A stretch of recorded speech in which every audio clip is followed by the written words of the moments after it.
বিগত সরকারের আমলে প্রায় 15 বছর 3 জন প্রবাসী কল্যাণ মন্ত্রী ছিলেন। এই তিনজন প্রবাসী কল্যাণ মন্ত্রী যারা ছিল বিগত সরকারের আমলে, এরা প্রবাসীদের নামে বিভিন্ন ধরনের প্রকল্প গ্রহণ করেছে, লুটপাট করেছে, সচিব করেছে, আমলা করেছে, মন্ত্রী করেছে, মন্ত্রীর পিএস করেছে, প্রতিমন্ত্রী করেছে।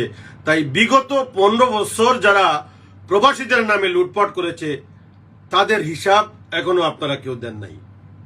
আসিফ নজরুল স্যার, আপনি প্রবাসী কল্যাণ মন্ত্রণালয়ের দায়িত্ব নিয়েছেন, অথচ এখনো পর্যন্ত প্রবাসীদের নিয়ে কোনো পরিকল্পনা গ্রহণ করেন নাই। বিগত সরকারের ব্যর্থতা থেকে কোনো শিক্ষা নেন নাই। দেখেন, মালয়েশিয়ায় নতুন করে শ্রমবাজার খোলার দরকার নাই। মালয়েশিয়ায় অনেক প্রবাসী বিভিন্নভাবে অবৈধ আছে, তাদেরকে বৈধ করার চেষ্টা করেন, যদি পারেন এই কাজটা করেন। দুবাইতে নতুন করে শ্রমবাজার খোলার কোনো দরকার নাই।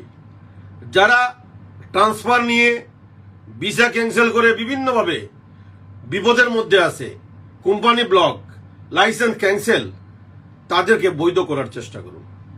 সৌদি আরবে শ্রমবাজারের জন্য লবিং করুন, তদবির করুন। দয়া করে প্রবাসীদের নিয়ে আর খেলবেন না। এই সরকার যদি প্রবাসীদের সমস্যার সমাধান না করে, এই সরকার যদি প্রবাসীদের আশা পূরণ না করে, আগামীতে প্রবাসীরা কিছুই পাবে না। দয়া